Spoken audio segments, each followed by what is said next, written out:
স্বাগত জানাই তোমাদের সকলকে বন্ধুরা। তো এটা হচ্ছে 7 তারিখে রান্নাবান্না। ওই আমার মেয়ে সেদিন, ওদের বাবা ছিল না, তো ওই বলেছিল মা মাছ ভাজা, ডাল আর খুব একটা কিছু সবজি টবজি করো না, মাছ ভাজা খাবো, কড়া করে ভাজো। তো এটা 7 তারিখের আর কি। তো এই যে মাছ ভাজা হয়েছে না এই 7 তারিখে, সেই তেলটা না কড়াইয়ে ঢেকে রেখেছিলাম।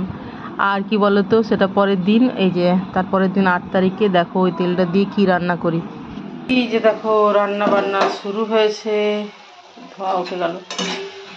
এই যে কি বলতো, চিচিঙ্গা আর আলু, এটা ভাজাই বলতে পারো, ভাজাই হবে। কেন কি এতে মশলা আর কিছু দেব না। এতে কি দিয়েছি বলতো, তেলের মধ্যে কালো জিরে, কাঁচা লঙ্কা, পেঁয়াজ, আর ফেলার পরে নুন হলুদ দিয়ে ঢাকা চাপা দিয়ে এটা জল টেনে নেওয়া পর্যন্ত ঢাকা চাপা দিয়ে করতে থাকবে। মশলা না দিলেও এই পেঁয়াজ লঙ্কা দিয়েই কিন্তু চিচিঙ্গা ভালো লাগে, খুব বেশি মশলার দরকার নেই। আর বন্ধুরা এদিকে কি হচ্ছে দেখো, দাঁড়াও, এটার খুন্তি আলাদা আছে, দাঁড়াও। এটা হচ্ছে এটা হয়েই গেল দেখো। এটা চিচিঙ্গা করছি না, সেই চিচিঙ্গার খোসাটা বাটা, রসুন লঙ্কা দিয়ে, নুন হলুদ রসুন লঙ্কা তেলের মধ্যে দিয়ে দেখো এটা প্রায় হয়েই এসেছে। এটাতে এই কড়াইটাতে ঢাকা দিয়ে রেখেছিলাম, কালকের মাছ ভাজা তেল একটুখানি খুব কম ছিল, সেটা এটা করে শেষ করে দিলাম। বা মানে পোড়ানো তেল বেশি দিন রাখতে ইচ্ছে করে না, যেদিনের হয় তার পরের দিনই আমি ব্যবহার করে শেষ করে দিতে পছন্দ করি। তারপরে এই কড়াইটা আমি ধুয়ে নেব, এই আর কি।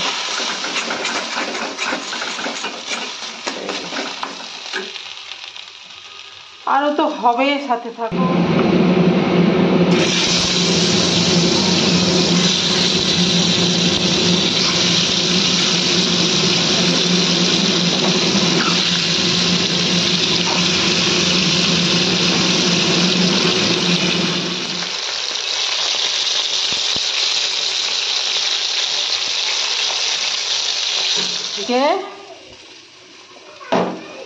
সর্ষে টমেটো দিয়ে মাছের ঝাল, একটু ঝোল ঝোল রাখলাম, তার কারণ কি বলতো, ডাল করছি না আজকে। আর এই যে উচ্ছে ভাজা হচ্ছে, এই যে হয়েই গেল, একটু আছে বাকি।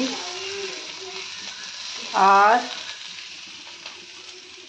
এই দেখো চিচিঙ্গার খোসা বাটা, রসুন লঙ্কা কালো জিরে দিয়ে, আর চিচিঙ্গা আলু পেঁয়াজ কাঁচা লঙ্কা কালো জিরে দিয়ে ভাজা। এগুলোই হচ্ছে আজকের মেনু।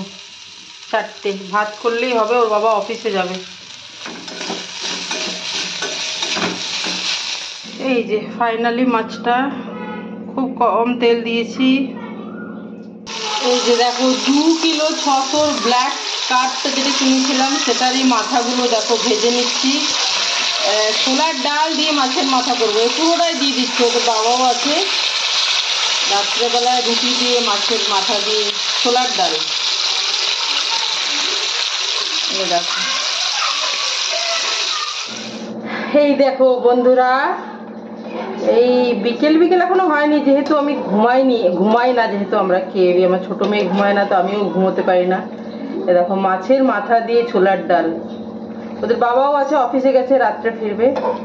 ডিনারে এইটা আর রুটি, মাছের ছোলার ডাল, কিন্তু মুগের ডাল না, ছোলার ডাল। এটা হয়েই গেছে, বুঝেছো।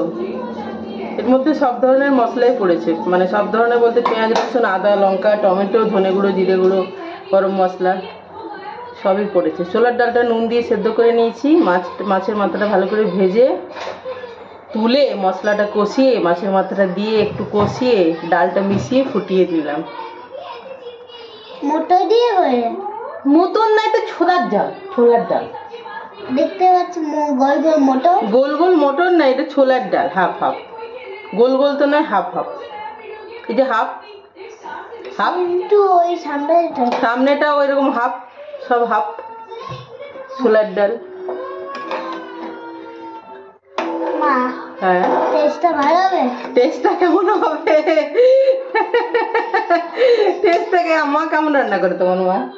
মাটার সিনচানের মম তো টেস্ট করে দেখে। আমি টেস্ট করে দেখি না বেটা, বলছি সিনচানের মম টেস্ট করে দেখে, আমি কিন্তু টেস্ট করে দেখি না বেটা। তুমি এখন খেতে চাও একটুখানি? হ্যাঁ ছড়াই না থোড়া সা দিয়ে দেবো। আমার নিজের বাচ্চাটা আমি চাইছে, নিজের বাচ্চা না লোকের বাচ্চা চাইলেও বাচ্চা চাইলে দেবে না কেউ, বলো? ঠিক আছে আমি তাই না বলো? মা গরম খেতে পাইছি গরম খেতে হবে না, একটু বের করে দিলাম একটু, তো ওইটা আমি অফ করে দেবো। ঠিক আছে, চলো চলো বন্ধুরা, বাবাই। এই যে ব্যাক ক্যামেরায় দেখো মাছের মাথা দিয়ে ছোলার ডালটা কেমন হয়েছে দেখতে। এই যে দেখো, এই যে এই যে এই যে দেখো। তো বন্ধুরা আমাদের খাওয়া দাওয়া হয়ে গেছে, আর বাসন আজকে ধুলাম না, আবার বলা যায় না আমি একটু পরে গিয়ে আবার বাসনগুলো ধুয়ে নিতেও পারি। মাঝে মাঝে ভাবি যে বাসন ধোবো না, কাল সকালে ধোবো, কালকে তো সানডে রবিবার, সকালেই তো আর রান্না নেই, ধুয়ে নেবো। আবার কি বলতো, হয়তো একটু শুয়ে পড়লাম, তারপর শুয়ে তো গেলেও তো ফোন দেখি বা কথা হয়, ঘুমাই তো না, পরে আবার উঠে গিয়ে কোনো সময় কি বলতো বাসনগুলো ধুয়ে ফেলি। ঠিক আছে, তো এরকম আমার স্বভাব আর কি। তো খাওয়া দাওয়া হয়ে গেছে, রাত্রেবেলায় কালকের জন্য সবজি টবজি কেটে রাখবো। তো ভিডিওটা আমি এখানেই শেষ করছি বন্ধুরা। তোমরা সবাই ভালো থেকো, সুস্থ থেকো, আনন্দে থেকো, সবার মঙ্গল কামনা করি। ভালো থেকো সবাই, কেমন? চলো বাই, গুড নাইট।